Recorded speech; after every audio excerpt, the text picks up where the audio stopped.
We're here with Joey Gabarda, owner of Classic Honda of Midland. We're very excited to talk to him today. He's very knowledgeable. We've been working with him for several years now. He's a great guy. Joey, how did you get started in automotive? I started in automotive back in 1995. I went to college at Northwood University in Midland, Michigan.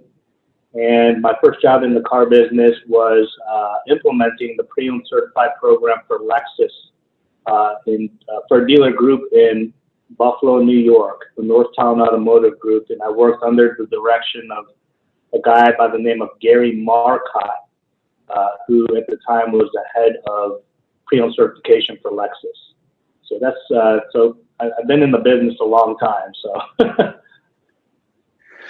So over that time, obviously you've done very well at Classic Honda Midland. I saw that you've been the dealer of the year for like 6 years running now. What do you think the biggest contributor to that success has been?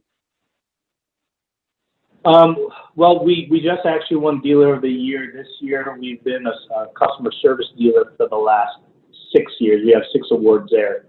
I think that, with Dealer Rater, when it comes back to, how can I say, the habits of a customer today, 10, 15 years ago, customers would research 7 to 9 dealerships before they engaged in the transaction. In today's market, they're researching 17 to 19 hours on the computer before they even engage a business. And part of these dealer raters is, it's kind of like when you're on Amazon buying products, the first thing you're going to look at are going to be reviews and then what the star rating is and how many reviews that actual product has.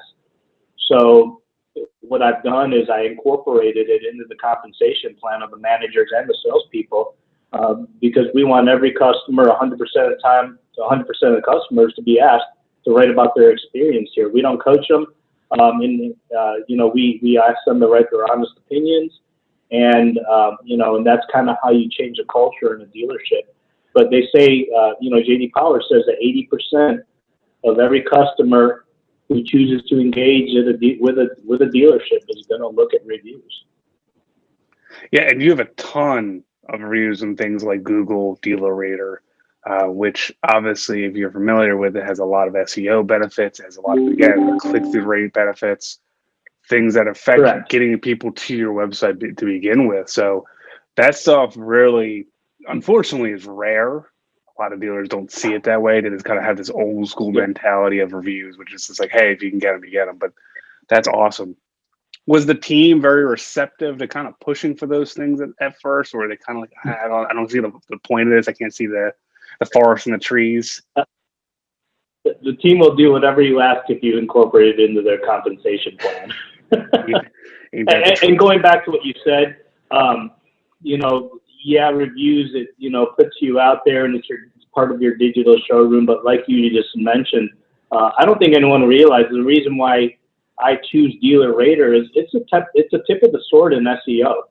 If you Google any business or any employee or anyone that's in the dealership world and they have a lot of reviews, Dealer Rater will always come on top. Facebook always comes right next to it. LinkedIn, we require all of our employees to carry LinkedIn accounts. And, of course, if they're carrying LinkedIn accounts, a lot of owners don't like that. But so the fact is your people are going to get recruited. My philosophy behind that is if we're not taking good enough care of our people, then they're going to leave you anyway. So it doesn't matter. But yeah, we push for all of those. But, especially when, I personally respond to every review. And, when you respond to a review, the algorithm with Google just pushes you up further in search. So, I honestly believe in my heart that, not to get off the subject, but I honestly believe that this industry, or the way that the consumer today is researching is strictly by search. And that's why we push Dealer Raters very, very hard. The interesting thing about the way customers are looking purely through search and doing so much of their research before they even talk to the dealership. Is again, even with COVID last year changing rapidly, people are more familiar with it. What do you think the place in your sales funnel in-store communication is going to be moving forward? Repeat that question. I'm sorry. Sure. So with how important it is to have all your information online, to do a lot of the educational aspects of explaining what the vehicles are online, what do you think the opportunities are going to be when you actually get them into the store? Like, how do you continue to communicate with them and assure them that this is a good place to shop? Okay, so obviously on our website, transparency is a key, and you have to be as transparent as possible when you work on digital marketing. One thing that we do, we picture every vehicle regardless. You can go to my website right now, as of this morning, because I measure it every single day. I've got one vehicle in my new car inventory that doesn't have pictures. And the reason it doesn't have pictures is because it's in transit. And we don't actually have the vehicle here to take the pictures. And that's part of transparency. I spent $50,000 on a 350 photo booth. Jay Smith sold it to me, and I was really hesitant on it. I talked to several other dealers, and they told me I was crazy. And I went ahead and stepped out there and invested the $50,000 into it, and it's probably paid for itself, after the first 6 months of owning it, because like a light switch, our traffic lead count and our conversions went through the roof within a 30-day period. It was like a light switch. On the pre-owned side, we use Auto iPacket. Auto iPacket is going to give you the factory Moroni label on the vehicle, the Carfax, the factory brochure for that model year, all the reconditioning we've done through the shop so the customers can see what we've done. And again, going back to picturing the vehicles in the photo booth, we have a turnaround time from, opening the RO on the service drive when the vehicle comes in, whether it was acquired through auction or traded, all the way through service and in the detail and into the photo booth. We have a 36-hour turnaround, and it's just a very, very strict process. I carry a lot of dealers outsource their photographers. I have an in-house person that I pay, and that's our number one priority, is to measure where these cars are at, and the goal is 36 hours to get these vehicles fully merchandised digitally. And having that internal photographer, I think, is really important because you get that level of consistency with everything. You work with the same person. You don't want to have every time that you go to take photos, it's a little bit jankier or different, because then it just makes your whole site look way less professional. So I really like hearing when people hire things internally for that level of consistency. And again, there are studies after studies after studies about photos and used vehicles in particular. People generally get like what a new vehicle is. Like, okay, it's an Accord. It's a new Accord. I don't need to look at 90 photos of it. I've seen a million of these. I can show up to your dealership and just check it out, right? But a used vehicle, they're going to see everything. They want to have a photo underneath the vehicle to make sure the bottom looks okay. And I think that's really, really great that you guys do that. With that as well, you also keep your inventory on your website very clean. When I look around, there is not a ton of pricing and discounts and this and that and distractions from it. What's your philosophy behind why that works for you guys? So again, it comes back to two things. Again, like I said earlier, if a customer is going to research 17 to 19 hours before they engage with a business, you have to be very, very transparent. Now, I measure bounce rates as well. And when you have a website that's easy to navigate through, when you have a website that has transparent information, when you have a website that is easy for the consumer, they're going to stay on the site longer. But on our home site, I have one pop-up, which we have to have, which is a COVID relief, but I don't have coupons popping up. I don't have firework displays, going through. It's very, very clean and it's very organized. If you go to the About Us page, I do press releases, and all the philosophy goes back to they're researching 17 to 19 hours. It's the second biggest purchase in the family. They want to do business with a reputable dealer. So, just we have a partners page, which we backlink local websites, which is huge for SEO. When you look at our press release page, we do 2 to 3 press releases a week. That's huge for SEO. But then again, researching 17 to 19 hours, these clients want to do business with a reputable company. And with everything that we do in the community, it just really helps with conversion. My site, my Fusion Zone site last month converted at 3.2%. The best we've done is 5.2%. Your average website in this country for dealerships only convert at 1.6%. So our conversions are high because of the content that we put on our website. If you go to the finance page, you don't understand leasing. We do videos and teach the consumer about how a lease works, what the expectation is, what your options are at the end. And so they're all embedded in there. On the finance side, again, our finance products, we're a J&A store. Our finance products, we have a video on every product that we offer, whether it's vehicle service contract, whether it's car care, whether it's tire road hazard. They're all videos in there, and it's very transparent for the customers to comprehend. And on top of those videos, you can click on another link, and it'll have the actual brochure that these finance managers use, in finance to help sell these products. So, when it's easy to navigate and the customer can get the information that they need in order to make an intelligent decision, they're going to engage. And that's why our conversion rates are the way they are. That trust that you hit on is something I think is so understated. When a lot of times that dealers ask us for advice, but like, what can we do to make our website convert better? We're converting at a 1% before. We know we can get to like a 5. What can we do to get there? They always think there's like a trick. There's some little like goofy thing that you can put on your site. It's gonna be, okay, this is gonna be the thing that increases. Sometimes less is more.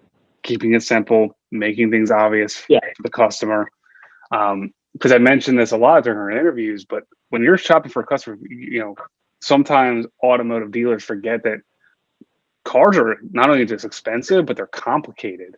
There's a lot of stuff that goes into your decision making. So for a lot of customers who this is the first time they shop in 10 years, maybe, it's overwhelming. So keeping it as simple as possible, educating the customers on the way, that's a very big key to success. So I want to shift over to actually your region, because obviously you're in Texas, but you're not near one of the big major metros. However, you have a competitor that's like 10 minutes down the road. What has that been like with having an OEM competitor as close as they have been in an area that's a little bit more segmented off? Well, again, it goes back to really your reputation. When you look at when I built this business, my philosophy is, my vision is, I want to sell cars in tomorrow's market rather than selling cars in yesterday's market. And, I'm in West Texas. We're in Midland, Texas. We're 5 hours east of El Paso, and I'm 5 hours west of Dallas. And we're in the middle of nowhere.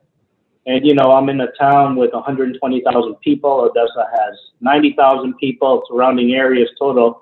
It's a market that, we only have 300,000 people to cater to, and you want to throw something else out there, this is oil country out here. 75% of all the production for oil comes out of the Permian Basin, which is Midland, Odessa.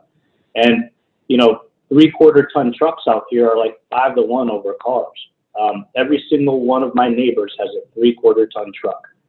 And it's funny because 3/4 ton trucks are what 1%, 2% of the total pickup truck build for the big three, Nissan and Toyota. So I mean, it's a very small percentage, but then again, they dominate out here. I mean, you're on oil leases, you're on service roads, you're on Kalachi roads. You know, they've got welding tanks on the back of these, gas tanks on the back of these. You know, so you know you need vehicles that can handle a lot of abuse, and that's what 3/4-ton trucks are. They're commercial. You know, and Honda unfortunately doesn't make a truck. They don't make a full size truck. They make a compact truck. But in reality, you can't really use a compact truck for what, you know, people need them for out here. So we have to really step outside and do it different. You know, going back to the competition again, you know, and I don't believe that Honda, you know, my competing Honda dealer in Odessa is my competition. My competition is really Toyota, you know, Kia. They're a huge competition right now. You know, Mazda, Subaru, they're huge competition. But, you know, I think the difference between the two is we're selling cars in tomorrow's market versus selling cars in yesterday's market. You know, I don't do TV. I have no interest in it. You can't measure it. I don't think the reach is there. Everyone's streaming. You know, the other companies, they do TV. You know, I don't do 100,000-piece mailers with get the circus acts here and, you know, hope to God we play the odds. You know, the way I play odds are different. You know, we play odds on SRPs and VDPs. And, you know, just as long as I convert around 2.5%, you know, you're going to sell a car.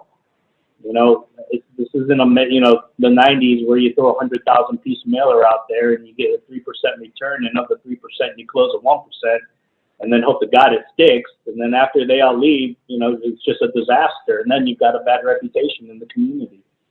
So I think that's the big difference between the two. It's like, you know, we just do business completely different, two different ways. Do you still do radio? Or again, is that one of the things that you've completely axed? No radio. I don't, you know, I even looked at, you know, Sirius, I looked at Pandora, you know, Spotify, but in reality, our number one provider for leads and traffic is going to be strictly social media. Facebook is my number one lead provider. And again, I think other dealers approach it wrong. You know, if you go on social media and try and sell something, you know, you're going to lose every single time. Social media is done, you know, the main purpose for social media is one thing and one thing only, and that's to create awareness. And just as long as you're putting the right content out there, you know, you're going to win. That's right. One of the things I noticed that was very interesting about your site is that you guys also offer rental. When you guys decided to go into rental, or if it was there already, what was some of the challenges for that? Because I know a lot of dealerships run into the challenges of getting people over that hump of going to the local enterprise or Hertz or whoever you guys have around you and renting through there. So what have you guys done, you know, either on-site or off-site to kind of boost that part of your business? So, you know, rental it's a very different department. It doesn't make money. What it helps us do is it allows us to move inventory faster.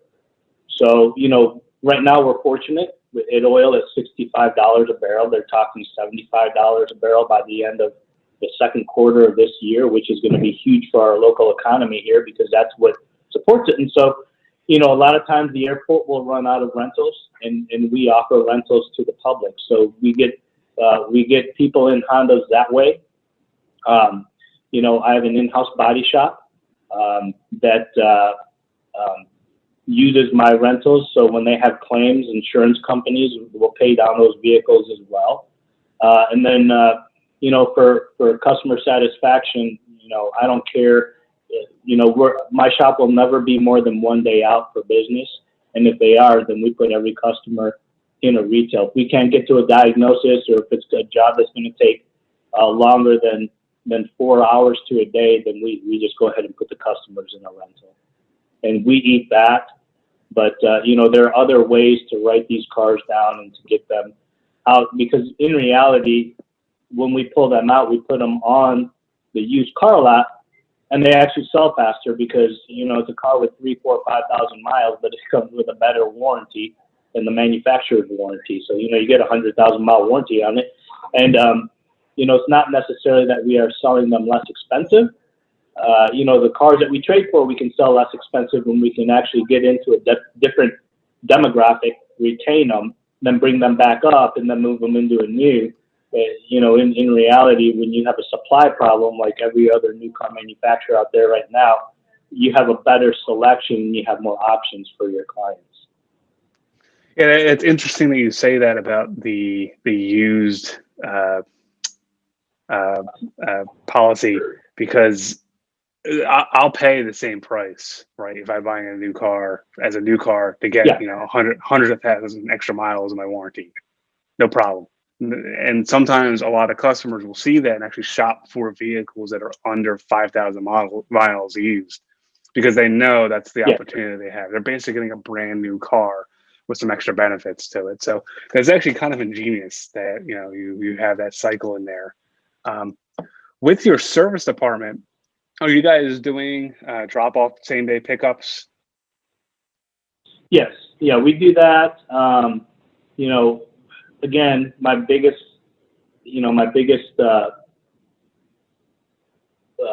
philosophy is going to be, you know, we're never going to be more than one day out. So I had a shuttle van, and now I use a shuttle van as a parts driver. We are in a little bit of a smaller community, and, you know, rather than hiring a shuttle driver, because really in the service department, you're only busy 2 times a day. You're busy in the morning for drop off, and you're busy in the afternoon for pickup. So what I've done is I've taken the service loaner, the minivan, I've given it to our parts department. They use that for deliveries and parts pickup. I brought Uber into the dealership, and it's kind of funny because every morning there's a line of Uber cars on the side of our building because they know we're going to call. And so we have pickup and drop off.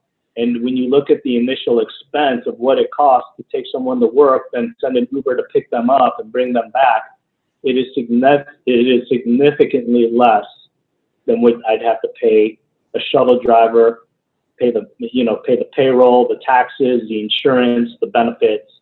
So, you know, just running efficiently like that, and the customers are fine with it. They're happy. You know, they look at it as a service that we can provide to them, and it's really inexpensive, especially when you're in a smaller community and the rate of travel is not that far. I can't believe you have people waiting outside. I used to drive Uber for like a very little bit, and like we'd always wait by the airport because we knew that was going to come. I guess, again, you're right. If you know you're going to get that call, why not just sit out there in the morning? That's cool. All right. So, how long have you been using Fusion Zone's website platform for? I've been using Fusion Zone for about 3 years now. 3 years, and that's a funny story because I'm a dealer track dealer, and the reason why I like dealer track is because of the integration. You know, so my CRM system, we run Bin Solutions. My DMS is dealer track. I use X Time in Service. I'm a V Auto store. So in reality, my staff literally worked off of iPads. We're trying to eliminate paper. So going back to this, you know, the dealer track thing is I use dealer.com. And I'm really big on putting all my eggs in one basket with one company strictly for the integration. The biggest thing with dealer.com, and what you have to understand, is I went through 3 different website companies before I ended up with Fusion Zone. But no, 2, I'm sorry, because Fusion Zone was a 3rd. So dealer.com at the time was an outdated platform. And that didn't even really matter to me because at the end of the day, I can handle the SEO part of it. But as far as their managed services, you know, at the time, Dealer Track was going through a lot of acquisition, and they're buying a lot of companies out, and they were shifting their staff around, hiring people, firing people, and then the people that they hire for support couldn't even support. I mean, you know, I could learn it faster than they can learn it. And so at the end of the day, the customer service with Dealer Track was just absolutely horrific. So I left, and Dealer Inspire here, they had been courting me at the time. So I went up to Chicago for the Honda show, and I sat with them, and I talked to them. And what I like about Dealer Inspire is, you know, their sites are built off of the Google WordPress program. So, you know, it's huge for search. And, you know, and I'm a big digital guy. I like, you know, that was my deal. Now, the problem I ran into with Dealer Inspire was it was very expensive. Everything they have is a la carte. And when you start adding things, you know, your website bill will end up being, if you take their full premium package, their SEO package, you take the whole program, it's very, very expensive. So about this time, you know, I was with them for about a year. Every page that I wanted built out cost more and more money.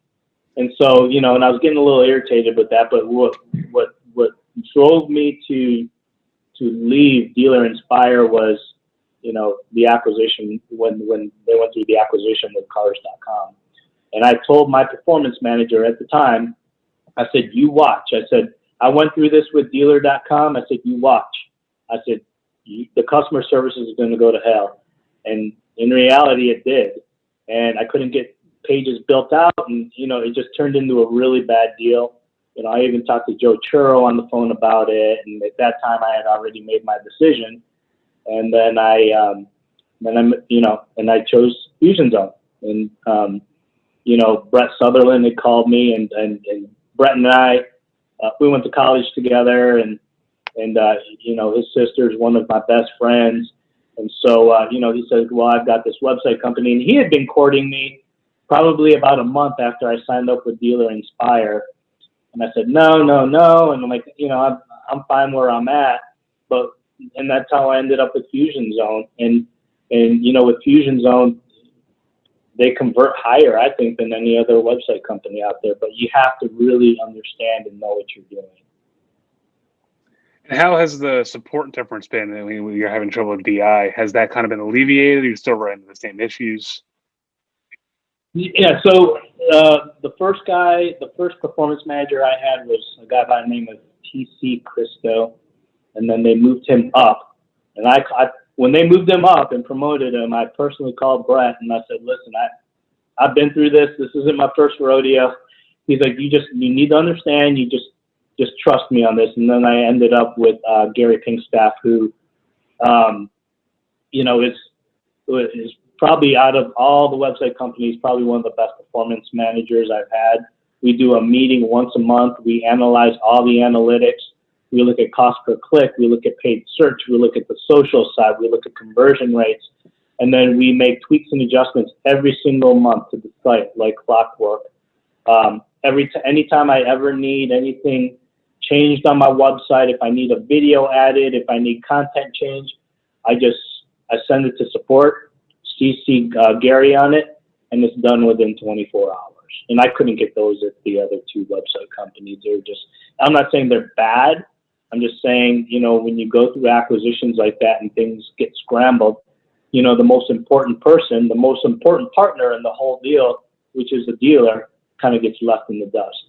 And again, I am unfortunately fortunate because I understand digital.